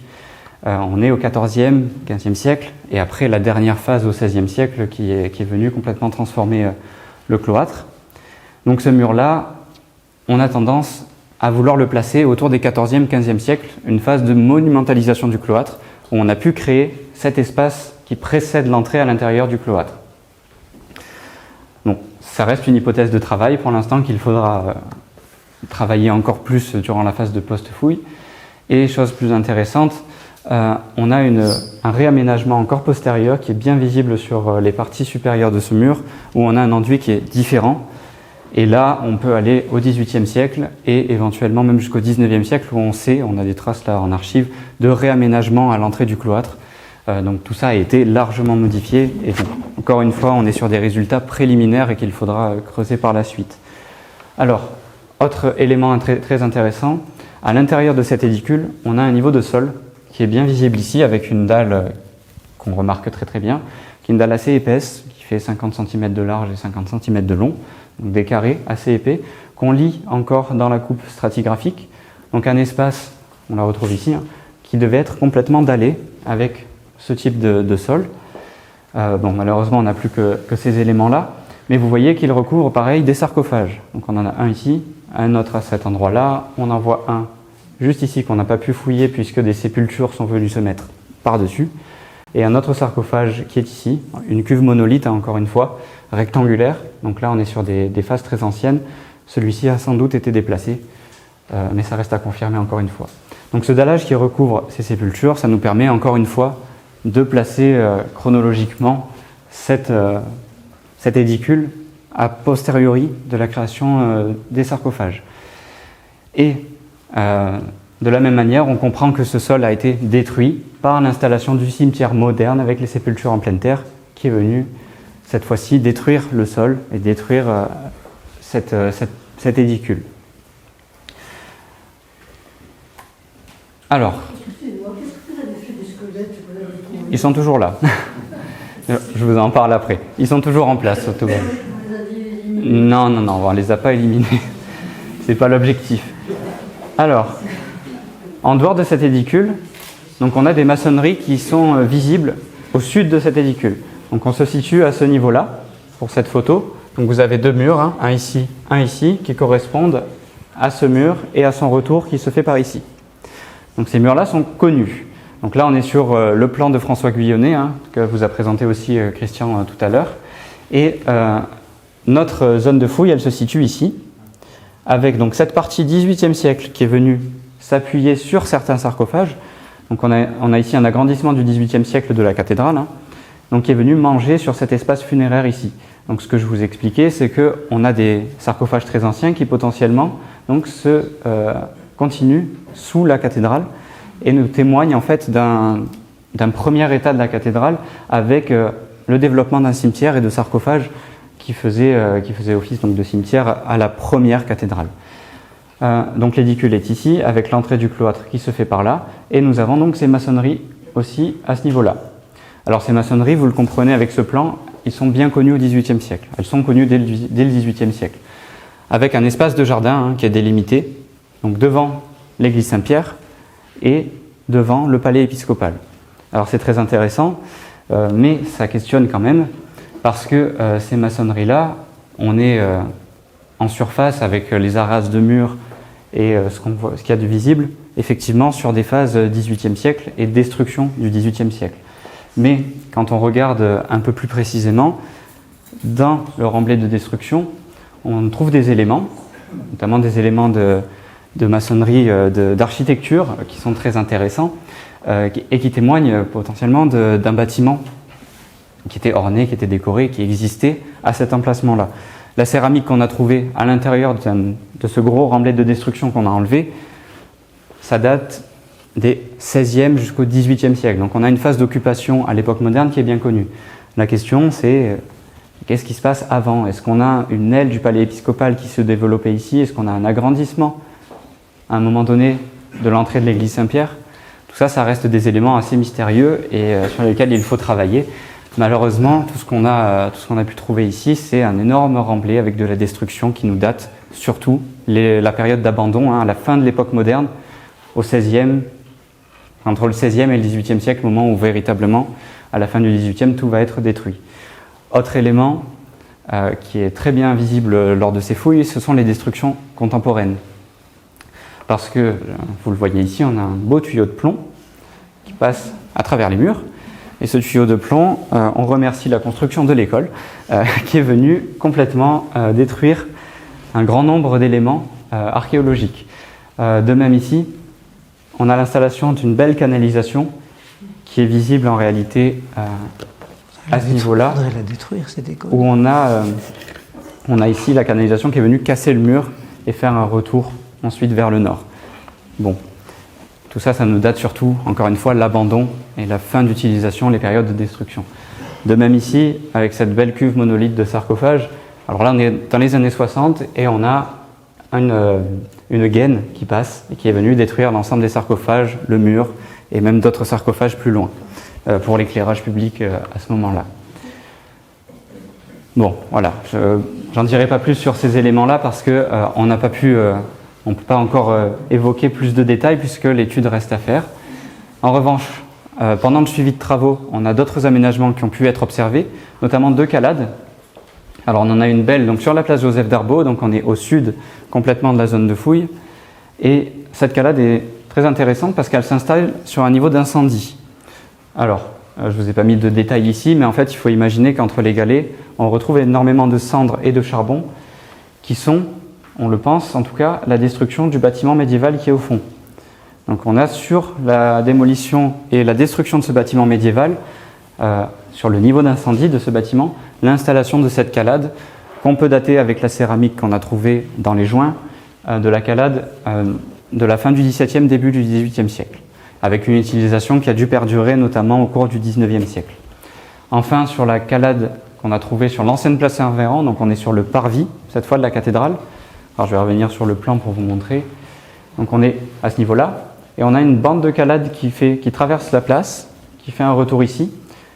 Ici on l'a perdue, mais elle faisait probablement encore un retour à ce niveau-là, donc un espèce de U devant l'entrée de la cathédrale. Ici malheureusement on a des réseaux qui sont passés anciennement, et on le voit juste en coupe qu'on a ces galets. Cette calade-là, elle entoure un espace qui était un espace de jardin. Et au centre de cette calade, de cet espace qui entoure le jardin, on a trouvé une énorme souche de platane qu'on voyait encore sur des photos du 19e siècle, mais les photos du 19e siècle nous montrent aussi que la calade avait disparu. Donc on n'avait plus que le platane au milieu, mais la calade avait disparu. Donc cette calade-là, de même que celle-ci, on la place chronologiquement peut-être un peu plus tôt, parce qu'on a de la céramique du 16e aussi. Donc au 16e, 17e siècle, 18e, elle était peut-être encore existante. Ce qui est certain, c'est qu'au 19e siècle, elle avait disparu. Donc elle est préservée, de même que celle-ci, et de même que tous les autres éléments. Je termine aussi sur une autre découverte, qui est ce puits, donc un très très beau puits. Donc vous le voyez, avec un chemisage qui est magnifique, avec des gros blocs, une alternance en fait de 3 blocs plus épais, une bande avec des blocs plus fins, et on recommence ainsi de suite, et ça descend. Alors, ce puits-là, il a été trouvé dans l'ancienne prévôté, donc entre ce qui était la cour de l'école et les halles aujourd'hui. Donc on est à ce niveau-là, on est en plein cœur du E en fait, ici. Donc qui est l'ancienne prévôté. Alors c'est un puits magnifique, hein. Malheureusement on ne peut pas fouiller les puits comme on veut, donc on l'a repéré, il est protégé également, et sa typologie nous permettrait éventuellement de le placer au cours du XVe siècle. Donc ça va être précisé aussi, on va faire de même que pour les sarcophages une typochronologie qui va nous permettre de dater à peu près ce puits-là, et en espérant qu'on puisse y revenir dans les années à venir. Alors je terminerai juste pour vous dire que toutes ces découvertes-là, l'objectif c'était de les préserver. On est dans une fouille ce qu'on appelle une fouille de sauvetage. Donc le but c'était de mettre en valeur, repérer et protéger les découvertes. Donc c'est ce qui va se passer. Donc mercredi on va réensevelir l'ensemble. Donc on va tout recouvrir et tout recouvrir ensuite de terre. Et ce sera un petit jardin sur la zone de fouille avec des essences de plantes qui sont vues avec la DRAC. Parce que le but c'est de protéger ces vestiges, donc on ne veut pas que les racines aillent perturber les couches archéologiques. Et tout ça dans le but, on l'espère, qu'à l'avenir on aura un vrai projet scientifique qui se mettra en place, éventuellement pour aller fouiller et fouiller plus loin que ce qui a été fait. Ici, ce qui était possible de faire ici tout simplement. Donc voilà, de belles découvertes avec en perspective de belles analyses à faire. Donc on vous invite à revenir en janvier de toute façon pour voir un peu l'exposition et surtout le rapport de fouille sera fini, donc on aura des hypothèses un peu plus sûres à vous présenter. Et puis tout simplement pour remercier l'ensemble des acteurs qui ont œuvré à la restauration de la cathédrale, à l'étude, parce que c'est un travail monumental. Et vous imaginez pas, hein, on présentera tous les rapports de fouilles, notamment ceux de Christian, et ce sont des pavés comme ça. Voilà. Et puis voilà, juste, je tiens à vous remercier d'être venus et à remercier aussi la mairie et la DRAC qui ont réussi à travailler ensemble. C'est suffisamment rare pour le souligner. Et qui ont permis de faire cette fouille et d'avoir ces résultats qui sont précieux hein, sur l'histoire de la cathédrale. Donc merci à tous. Voilà tout. C'est plus court. Pas trop traîné. Voilà, je vais pas trop traîner, c'est bon. Donc, C'est bien. si vous avez des questions, voilà, on va pouvoir passer aux questions. Est-ce que vous savez s'il y a plusieurs sépultures sous celle que vous avez découverte? Oui, alors on le... Ça arrive ça- dans le découvert. C'est normal. On le voit en coupe par endroit où on a 3, 4, voire 5 sépultures qui se superposent les unes sur les autres, ce qui est classique. Hein. Et dans les sarcophages eux-mêmes, il faut imaginer qu'on a parfois plusieurs dizaines de sépultures, ce qu'on appelle aussi des réductions, c'est-à-dire qu'on prélève certains ossements qu'on va placer dans la cuve de sarcophage pour pouvoir ensuite réimplanter d'autres sépultures. Et puis il suffit de regarder, en fait, on a une couche d'environ 50 cm de terre qui recouvre les premières découvertes par endroit, qui sont une couche avec des os qui sont complètement mélangés, parce qu'il y a eu des remaniements, vous l'avez vu, les destructions au 19e, au 20e, qui ont complètement mélangé la terre de cimetière, et évidemment, quand on mélange un cimetière, on a des os qui remontent, donc c'est normal, mais oui, on a plusieurs sépultures les unes sur les autres. C'est la technique qu'on appelle place aux jeunes en quelque sorte. Est-ce que vous avez d'autres questions? À Christian, à moi, à nous deux, à monsieur? Dans le cadre de la rénovation de la place, est-ce qu'on est visible Non. les éléments ou Voilà. Alors vous imaginez bien que rendre visible des squelettes... je rappelle, Ah.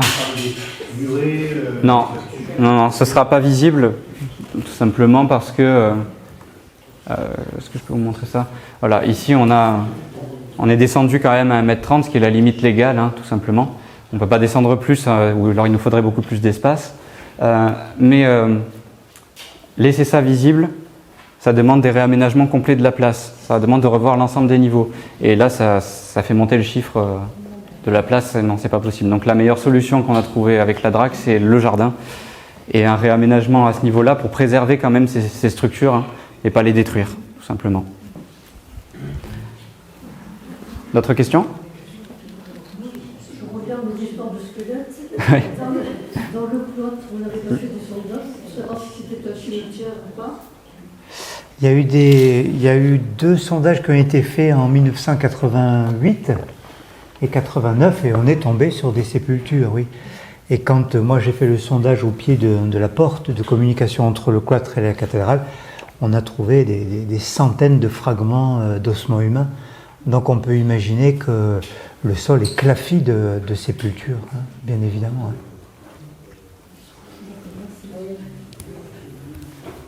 Oui. Et sinon, dans la restauration de la cathédrale, c'était plus le décor parce que le sol était intact.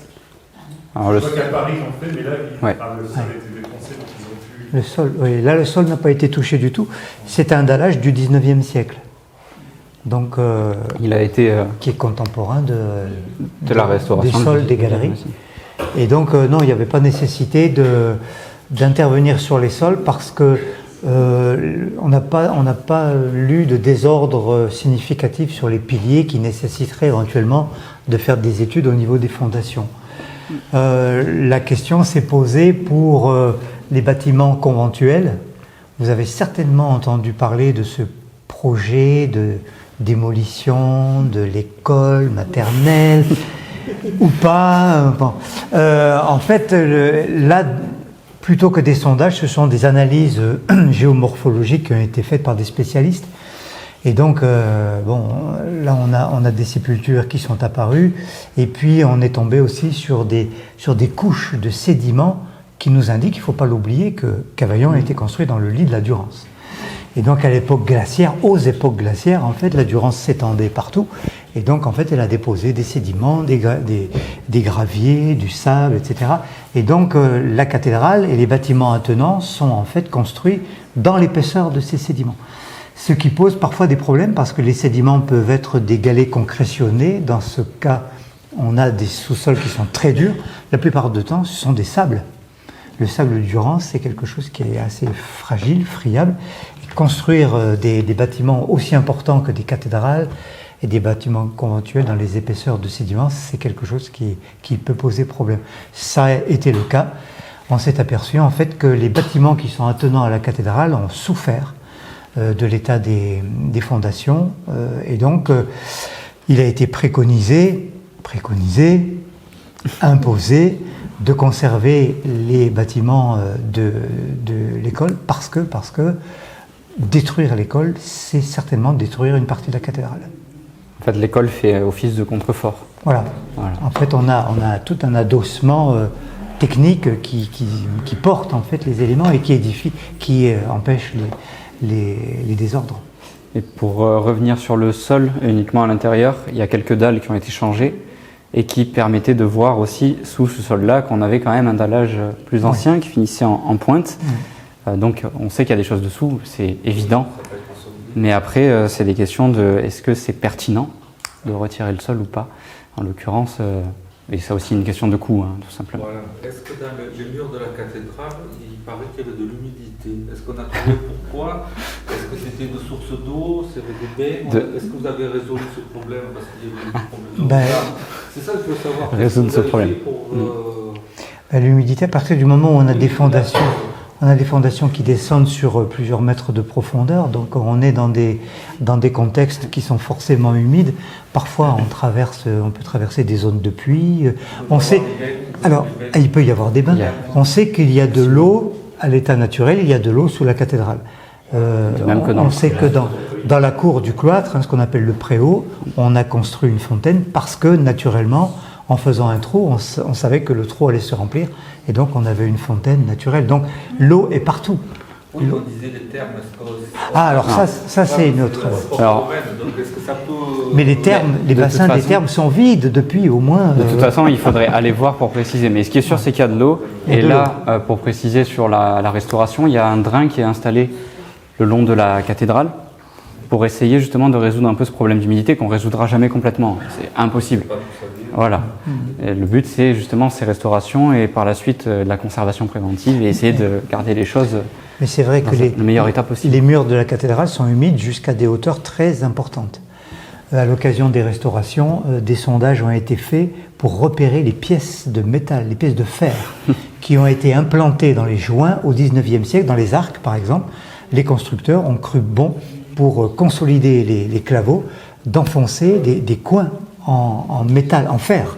Ils ont tous rouillé. Donc, mais des arcs étaient prêts à tomber. Et ça, l'architecte s'en était pas rendu compte au moment de la réalisation des devis. Une société spécialisée est venue, a fait des relevés avec des engins détecteurs en fait, et c'est des centaines de pièces de fer qui ont dû être déposées. Elles sont toutes rouillées, elles partent en miettes. Donc en fait, c'est que les murs sont... Et ça fait éclater la pierre, évidemment. Donc les murs sont humides jusqu'à 12-15 mètres de hauteur. Il y a une question de Brouf. Oui.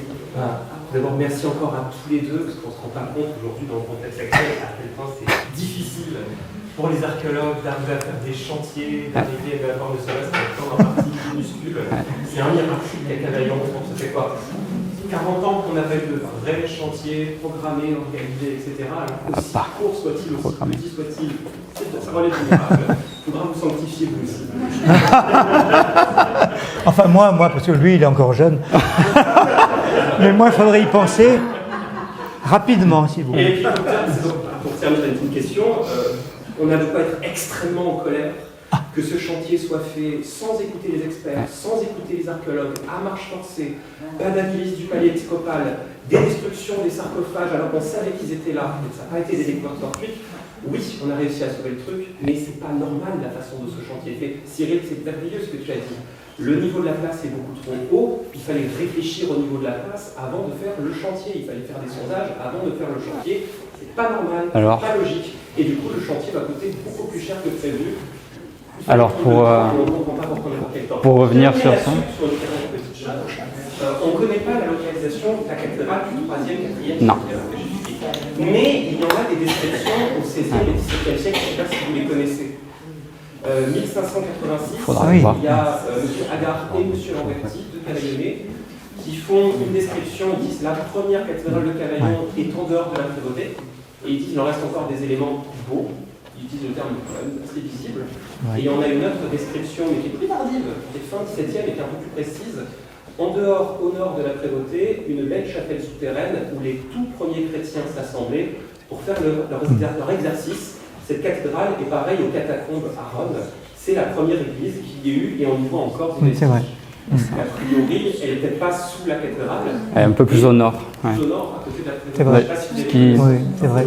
Merci. Ce qui serait cohérent avec le cimetière qui se développe. Avec le cimetière, Donc c'est avec la intéressant. nécropole, etc. Et pour revenir sur le chantier, oui, il y a eu une grosse erreur de fait au départ, c'est que la ville n'a pas attendu le rapport de fouille diagnostic. De toute façon, le diagnostic était très petit en termes de surface. C'est dans des sondages de 4 mètres carrés sur les fosses d'implantation d'arbres. Donc oui, après, heureusement, c'est juste au décapage de la route que le sarcophage a été ouvert. Il n'a pas été détruit, il a été simplement ouvert et on va pouvoir le reboucher avec la dalle de couverture qui va être remaçonnée dessus, histoire que tout ça soit bien protégé. Et je pense que la ville ne fera plus jamais l'erreur de ne pas attendre des rapports de fouilles aujourd'hui parce que ça aurait pu lui coûter beaucoup plus cher. Ce qui est déjà une bonne chose et ce qui a permis de faire de belles découvertes. Donc il y a une DRAP qui est intervenue quand même au début. non, c'est la DRAC qui intervient. Et sur les sondages préventifs, diagnostiques qui ont eu lieu, c'est le département. Service du département. Pardon, je suis d'Avignon, mais le Ouais. parking était prévu peut-être suite à la rénovation pour faire la place. Quel parking?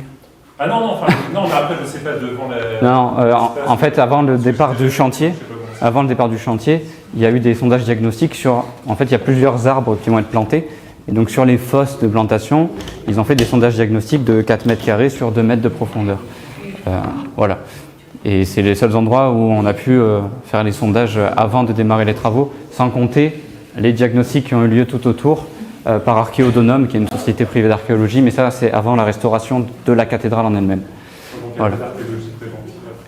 Ben, pas plus que ça, il n'y en a pas eu plus que ça. Et c'est pour ça que je disais, oui, ce sarcophage-là, par exemple, il est où? Voilà, celui-là, il était visible. Ah, mince, je vais y arriver. Voilà, il était visible, donc on avait vu cette tranche-là dans le sondage d'Archéodonome en avant, de même qu'une tranche du puits. C'est pour ça on avait sa localisation, donc en théorie, le pianiste aurait dû faire plus attention à ce niveau-là et ne pas descendre jusqu'à la cuve. Bon, le fait est que la route est là, donc il est descendu, il a arraché tout ça avec le godet, et bon, par chance, ça n'a pas détruit la cuve, ça a pris que la date de couverture. Monsieur? Donc, juste une question par archéologique pour l'aménagement. Est-ce qu'il est prévu, on a bien compris qu'il fallait garder l'école pour X raisons, plutôt le soutien de l'église, il y a là les Halles, oui. entre les deux, il y a le mur en moellon moderne. Ouais. Est-ce qu'il est prévu de le faire sauter pour vous? Il est plus là, il est plus là. Il est plus là. Oui, oui.